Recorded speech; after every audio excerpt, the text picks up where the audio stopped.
Welcome to my channel. Today, we'll be talking about how to receive money from Remitly. The way you receive money from Remitly depends on the delivery method the sender chose when they initiated the transfer. There are a few common options, which may vary depending on the country you're in. One of the most popular ways is a bank deposit. The money is sent directly to your bank account. You don't need to do anything other than provide your bank details to the sender. Once the transfer is complete, the money will appear in your account. Another option is cash pickup. With this method, you can collect the cash at a designated physical location, like a partner bank or agent. The sender will provide you with a reference number, and you will need to present a valid government-issued photo ID to pick up the money. You can also receive money through a mobile wallet. The funds are deposited directly into your mobile money account.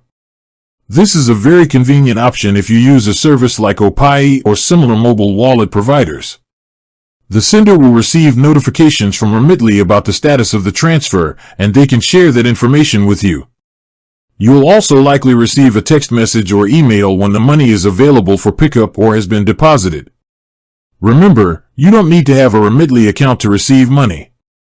The sender is the one who needs the account. With that being said, thank you for watching. For more finance videos, kindly check my page. Please like, share, comment, and subscribe to my channel. Thank you.